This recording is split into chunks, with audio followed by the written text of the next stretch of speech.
बेटा सबसे important question, और मैं अभी भी आपको बता रहा हूँ ये ही क्वेश्चन आपके एग्जाम में आएगा, टर्म 1 में, प्री बोर्ड्स में एंड फाइनल्स में। इस चैप्टर में दो ऐसे इंपॉर्टेंट क्वेश्चन हैं जो एग्जाम में आने के पूरे चांस में होंगे। एक तो components of BOP and second is difference between autonomous transaction and accommodating transaction. तो स्टार्ट करेंगे आज components of balance of payment. Components of balance of payment. ऐसा नहीं है बेटा ये आपके स्कूल का ही क्वेश्चन है कि आपके स्कूल में ये क्वेश्चन आता है। जितने भी स्कूल्स हैं सीबीएसई के अंडर और बीओपी चैप्टर जब आपके किसी भी एग्जाम में आता है तो एक ही क्वेश्चन टीचर के माइंड में आता है, that is the components of BOP. अब ओके सर इसके पीछे क्या रीजन है, इतने सारे कंसेप्ट्स होंगे बीओपी में, यही क्वेश्चन एग्जाम में क्यों आता है? बिकॉज ये क्वेश्चन पूरे चैप्टर की समरी है बेटा। अभी तक आप डेफिनेशन देख चुके हो, सरप्लस, डेफिसिट एंड बैलेंस के बारे में बढ़ चुके हो, बीओपी क्या होता है, बीओटी क्या होता है, डिफरेंस हमें पता चल चुका है। So next topic is components of BOP.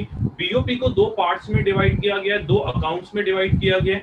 मैं आपसे पहले दो तीन क्वेश्चंस पूछ लेता हूं इस टॉपिक को कवर करवाने से पहले। इस टॉपिक को अभी रब कर देते हैं, आप हेडिंग डाल लो बस, components of BOP. Components of BOP और इंपॉर्टेंट लिख लेना फॉर बोर्ड एग्जामिनेशन भी, तो बोर्ड के पॉइंट ऑफ व्यू से भी ये इंपॉर्टेंट है।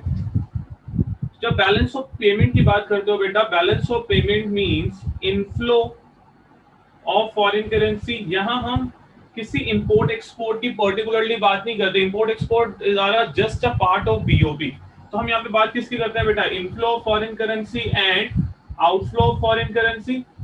आप फॉरेन करेंसी के इनफ्लो और फॉरेन करेंसी के आउटफ्लो की बात करते हो। यस, बीओपी की दो साइड होती है बेटा, डेबिट साइड और क्रेडिट साइड। जल्दी से बताएंगे इनफ्लो को कहां रिकॉर्ड करोगे, डेबिट और क्रेडिट? अनम्यूट करो sir, credit side. Credit. side. Inflow of foreign currency are always recorded on credit side. You all are commerce student, तो सबको पता है बेटा कि क्रेडिट का मतलब होता है income side. And next is outflow of foreign currency. Outflow foreign currency को कहां रिकॉर्ड करोगे, debit side. Debit side. Components आपको बताते हैं कि फॉरेन करेंसी के इनफ्लो और आउटफ्लो के रीजन क्या क्या हैं, और उसको दो पर्टिकुलर अकाउंट में डिवाइड किया जाता है, और वो पर्टिकुलर अकाउंट क्या है। देखते हैं बेटा क्या है कंपोनेंट्स, एक बार रब करते हैं इसे। आपको इनफ्लो आउटफ्लो पता चल गया। अब जल्दी से ध्यान से इस पॉइंट को देखेंगे। हमारा टॉपिक है components of BOP. Balance of payment के कंपोनेंट्स क्या हैं? तो बैलेंस ऑफ पेमेंट के कंपोनेंट्स को बेटा दो पार्ट्स में डिवाइड किया जाता है। फर्स्ट पार्ट इसका होता है current account. First is current account, मैं यहां लिख देता हूं current account. That means BOP के दो अकाउंट होते हैं, first is current account and second is capital account. Second is capital account. First is current account and second is capital account. सबसे पहले आते हैं बेटा करंट अकाउंट में कौन कौन सी ट्रांजैक्शंस आती हैं और करंट अकाउंट का मीनिंग क्या है। तो मैं पहले दोनों का डिफरेंस बता देता हूं आपको, करंट और कैपिटल। करंट अकाउंट में वो ट्रांजैक्शंस रिकॉर्ड होंगी which do not affect the assets and liabilities of the normal resident. ऐसी ट्रांजैक्शन जो नॉर्मल रेजिडेंट के असेट्स और लायबिलिटीज को इंपैक्ट नहीं करेंगी, वो करंट अकाउंट में रिकॉर्ड करोगे। And those transactions which affect assets and liabilities of the normal resident are recorded on the capital account of BOP. तो BOP ने अपने नेचर को दो पार्ट्स में डिवाइड कर दिया। ऐसी ट्रांजैक्शन जिससे असेट्स और लायबिलिटीज पे इंपैक्ट नहीं आएगा, किसके, नॉर्मल रेजिडेंट के, वो करंट अकाउंट में जाएंगी। और ऐसी ट्रांजैक्शन जिससे इंपैक्ट आता है वो कहां जाएगी बेटा, कैपिटल अकाउंट में। फॉर एग्जांपल इंडियन गवर्नमेंट ने या किसी इंडिया के इंडिविजुअल पर्सन ने रेस्ट ऑफ द वर्ल्ड से बोरोइंग्स कर ली। अगर हम बेटा फॉरेन करेंसी की फॉर्म में बोरोइंग्स करेंगे तो इनफ्लो होगा या आउटफ्लो होगा? मेरा फर्स्ट क्वेश्चन, आप बोरोइंग्स कर रहे हो, इनफ्लो है या आउटफ्लो है फॉरेन करेंसी का? Inflow. असेट्स आपकी लायबिलिटी में इंपैक्ट आ रहा है, यस और no? It affects your liability, Yes. क्योंकि लायबिलिटी इंक्रीज हो गई। बोरोइंग्स, हमने क्या बोला, बोरोइंग्स किए हैं तो वापस भी तो करनी पड़ेगी, तो आपकी लायबिलिटी क्या हो जाती है, increase.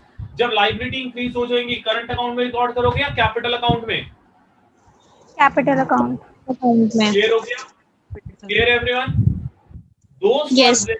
which affect assets or liability of the normal residents are recorded in the capital account of BOP, and those transactions which do not affect assets or liabilities of the normal resident are recorded on the current account of BOP.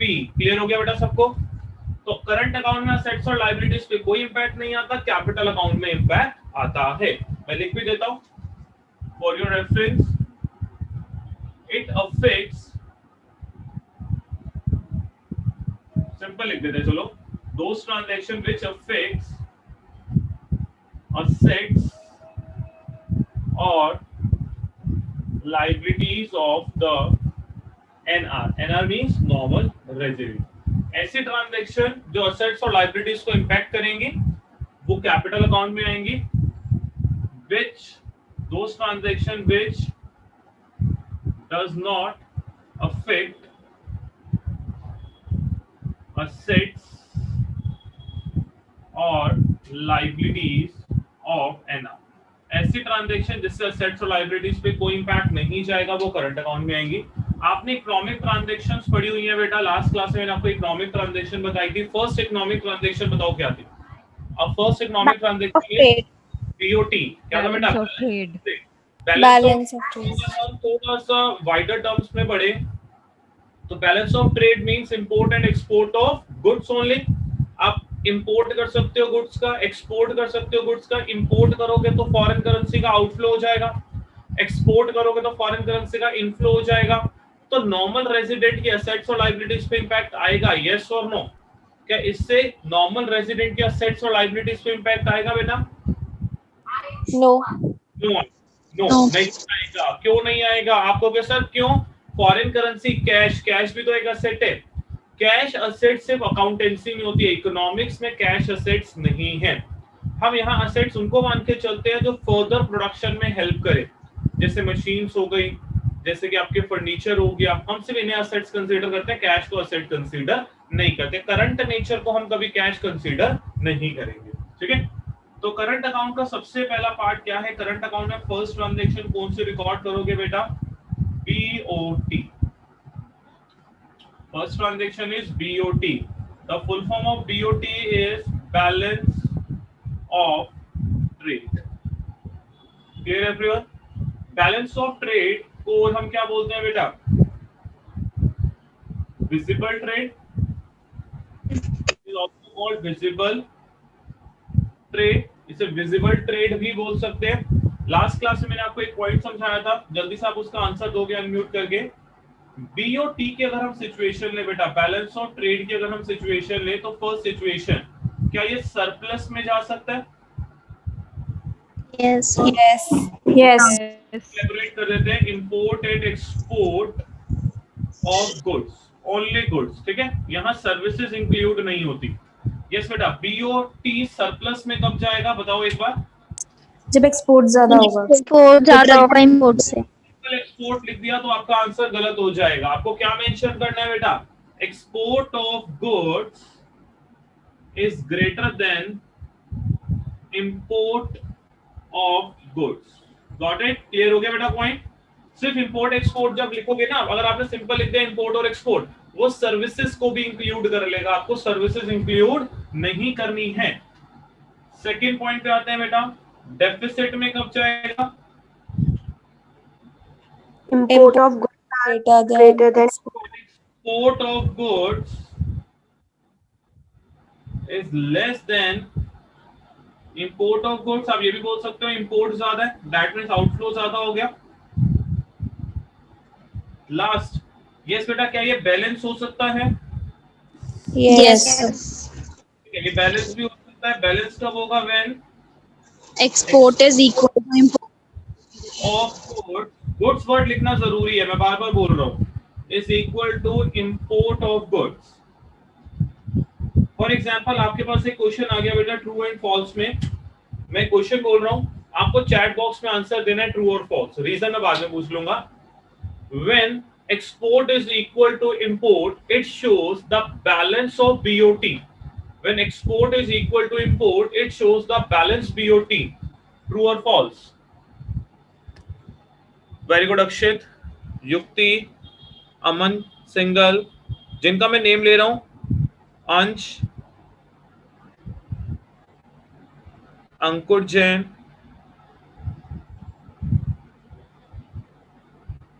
Very good अक्षित, देख लिया मैंने तेरा answer बेटा।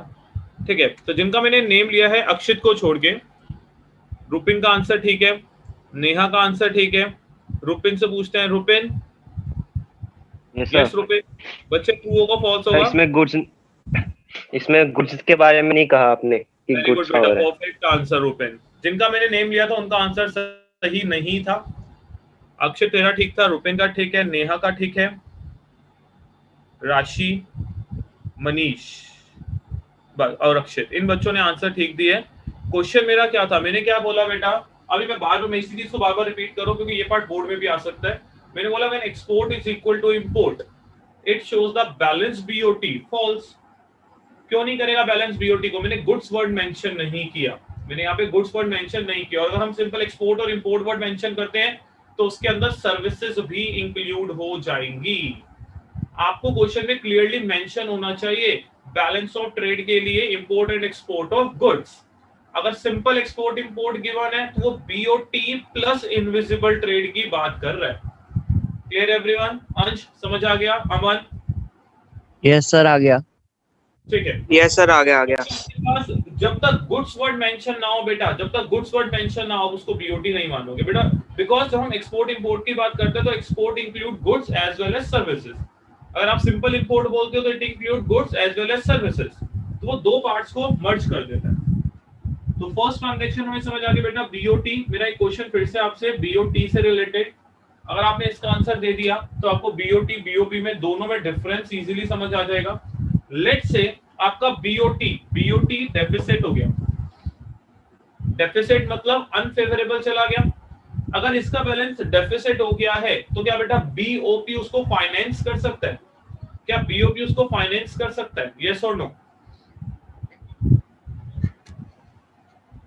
Yes, very good. तो सबने answer दिया yes. Kunal आप बताओगे कैसे?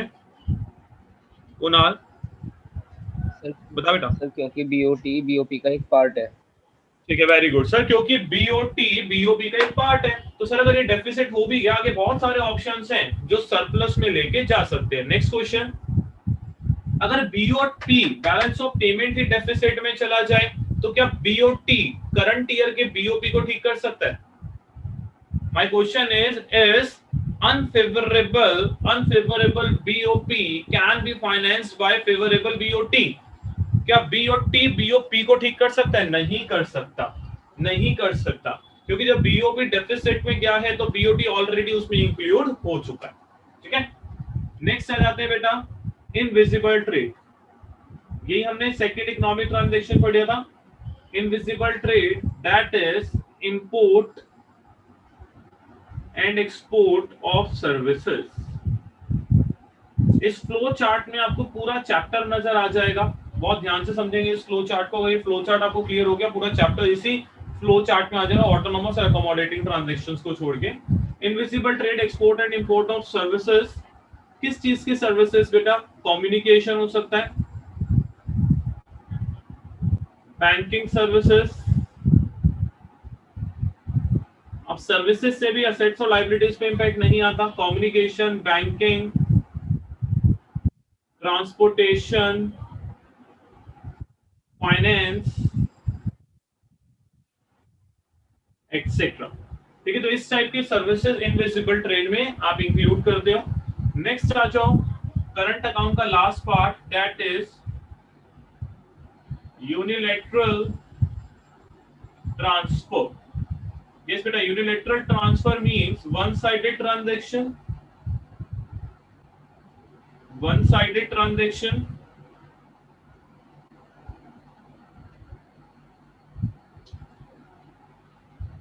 One-sided transactions. For example, charity. For example, donation. For example, gifts. For example grants.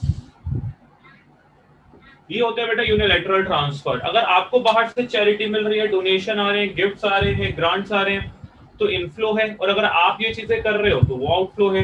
लेकिन ये सारी ऐसी चीजें होती हैं जो रिटर्न नहीं करनी होती। आपको चैरिटी मिली, डोनेशन मिली, आपने दी, तो उसके रिटर्न में आपको कुछ नहीं मिलेगा, मतलब असेट्स और लायबिलिटीज पे कोई इंपैक्ट नहीं आएगा। इसके अलावा receipts, general receipt, dividend, shares, वो सब इसके अंदर आप इंक्लूड कर दोगे करंट अकाउंट में। अब आते हैं कैपिटल अकाउंट, जो एक मेजर पार्ट है। ये तो बहुत इजी हो जाता है। कैपिटल अकाउंट में एक दो पॉइंट्स है जो आपको बहुत अच्छे से समझने हैं। मैं यहाँ पे लाइन ड्रॉ कर देता हूँ डिफरेंशिएट करने के लिए। आपने ये भी देखा होगा जब मैंने कंपोनेंट्स बनाए हैं, करंट अकाउंट को अलग से शो किया, कैपिटल अकाउंट को ऊपर अलग से शो किया, क्योंकि ये दो अकाउंट है बीओपी के। ठीक है, चलो बेटा, first transaction under capital account, borrowings from ROW, rest of the world से बोरोइंग। इसी का मैं नेक्स्ट पार्ट लिख देता हूं, बुलेट बना लेते हैं।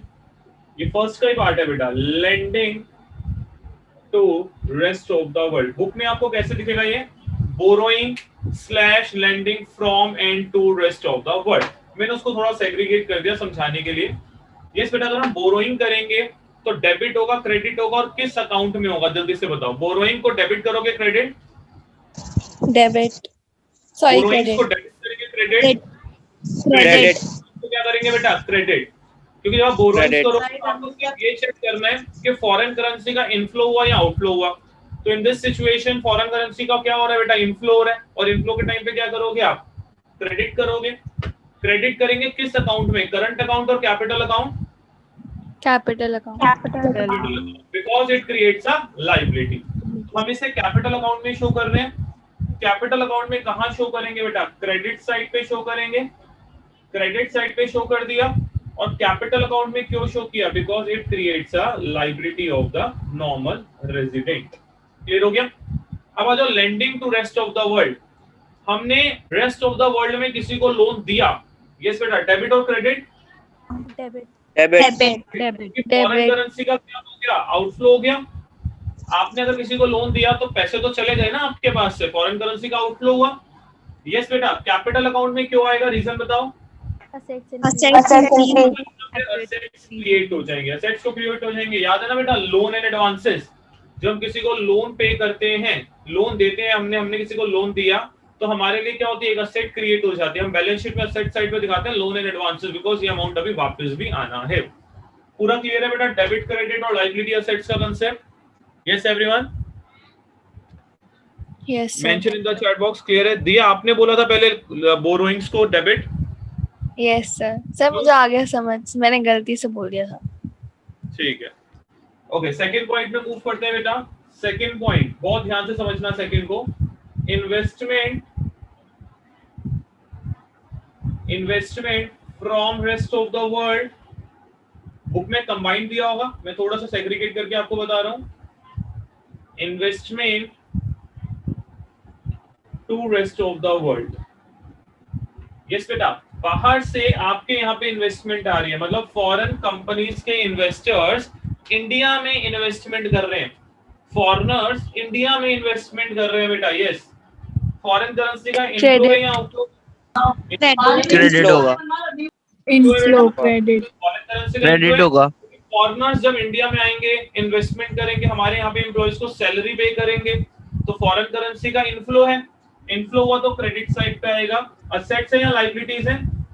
असेट्स असेट्स इंक्रीज हो जाएंगे, क्योंकि जब वो यहाँ पे आके इन्वेस्टमेंट करेंगे तो हमारे असेट्स इंक्रीज होने स्टार्ट। सर लेकिन हमारी लायबिलिटी नहीं बच जाएगी कि उनको हम जिन्होंने इन्वेस्ट किया उसके। अगर फॉरेन कंपनीज इंडिया में आके सेटअप होती हैं तो आपकी किस बात की लायबिलिटी, आपने उनको क्या देना है बेटा? मतलब लेकिन कंट्री से तो उनके पास पैसा जाएगा ना। कब जाएगा पैसा? हमारे उन्होंने इन्वेस्ट अपने फायदे के लिए किया है, तो हम तो वो यहाँ पर जितना भी अर्न करेंगे हमारे इंडिया से तो जाएगा ना। हमारी इंडिया से मनी क्यों जाएगी? जब वहां यहाँ पे आके इन्वेस्टमेंट होगी तो फॉरेन करेंसी इंडिया में आएगी for the purpose of investment.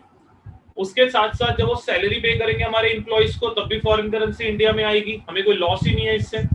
In case तो कहते हैं सर मान लो आफ्टर 10 इयर्स वो चले जाते हैं यहाँ से, तो हमारी कोई लायबिलिटी थोड़ी है, तब हमारे असेट्स रिड्यूस हो जाएंगे, हमने कुछ पे नहीं करना उन्हें।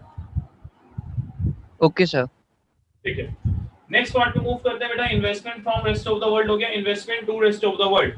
इंडिया का इन्वेस्टर, इंडिया के एंटरप्रेन्योर्स बाहर इन्वेस्टमेंट कर रहे हैं बेटा, हम लोग बाहर इन्वेस्टमेंट, डेबिट डेबिट, डेबिट क्योंकि पहले आपको इन्वेस्टमेंट करने के लिए इंडियन करेंसी को फॉरेन करेंसी में कन्वर्ट करना है, देन आप फॉरेन करेंसी को वहां यूज करोगे, वहां के एम्प्लॉइज को पैसे दोगे, इंडिया में जो असेट्स क्रिएट होने चाहिए थी वो असेट्स फॉरेन कंट्रीज में क्रिएट होंगी, किस पे इम्पैक्ट आएगा बेटा?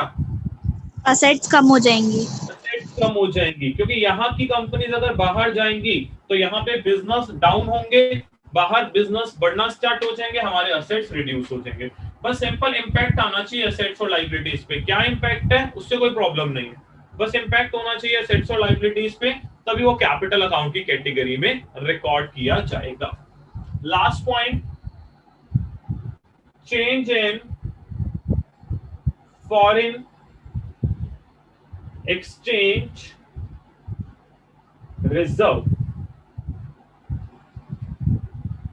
Change in foreign exchange reserve बहुत इंपॉर्टेंट टॉपिक है बेटा, 3 मार्क्स के लिए 3 नंबर में क्वेश्चन आ सकता है।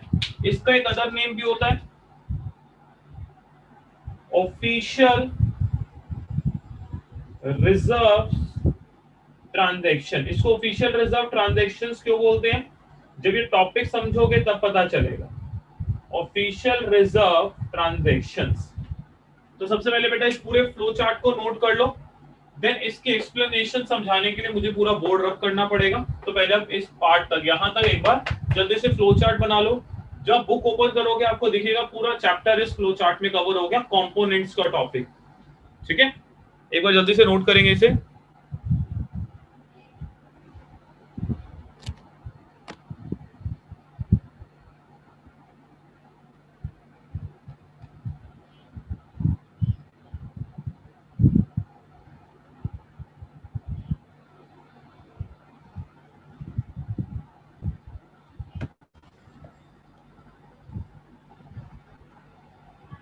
जल्दी से इसको नोट डाउन करके एक बार बताओ चैट बॉक्स में कोई प्रॉब्लम है तो।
डन बेटा। सिया बेटा अनम्यूट करो। सिया, सिया इसमें मतलब है बेटा investment to rest of the world means, let's say अगर आपकी इंडिया में कंपनी है और रिलायंस कंपनी का हम एग्जांपल ले लेते हैं, अगर वो अपना यहाँ से सेटअप चेंज करके दूसरी कंट्री में सेटअप करना स्टार्ट कर देंगे तो क्या हमारे यहाँ पे जो असेट्स है वो रिड्यूस होना स्टार्ट हो जाएंगे? अगर इंडियन इन्वेस्टर्स बाहर इन्वेस्टमेंट करें, इंडियन कंपनीज यहाँ से बाहर सेटअप होना स्टार्ट हो जाएं, तो क्या उस केस में हमारे असेट्स रिड्यूस होना स्टार्ट हो जाएंगे? सिया चैट बॉक्स में लिख दो।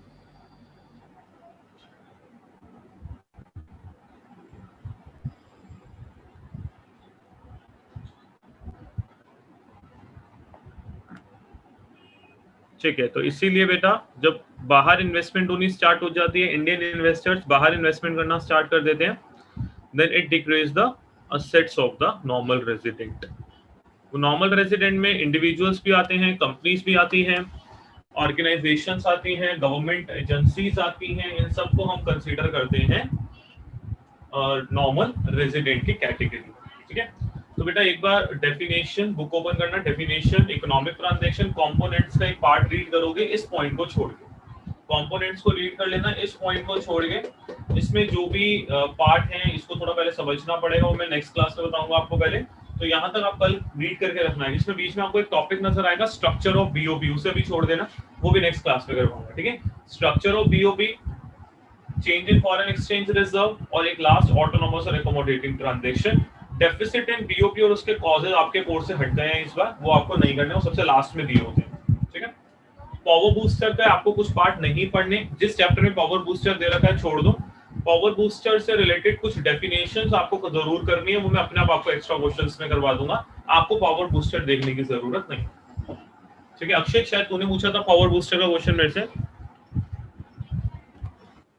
ठीक है बेटा। कोई पावर बूस्टर मत पढ़, जो पावर बूस्टर मैं आपको बताऊंगा, मैं अभी जैसे ही अभी कल चैप्टर कंप्लीट हो जाएगा, देन अभी भी हमारे पास 13-14 डेज हैं अराउंड एग्जाम स्टार्ट होने में, मैं आपको हर चैप्टर के कुछ एक्स्ट्रा क्वेश्चंस कराने स्टार्ट कर दूंगा। एग्जाम में कैसे क्वेश्चन आते हैं, बोर्ड में कैसे क्वेश्चंस आते हैं, अब वो करना स्टार्ट कर देंगे, आपको सब पता चल जाएगा क्या करना है, कैसे करना है। इसका मतलब कोई भी बच्चा ऑफ नहीं लेगा।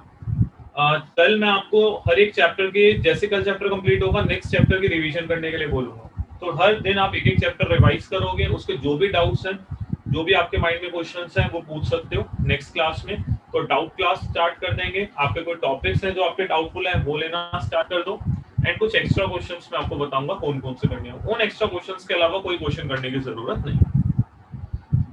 Clear all of you? Okay बेटा, okay sir. Okay, now you can leave the meeting. Next class में इस चैप्टर को कंप्लीट कर लेंगे। एक बार इसको रीड जरूर कर लेना, फ्लो चार्ट को, एंड बुक में से इसकी थोड़ी सी एक्सप्लेनेशन कर लेना।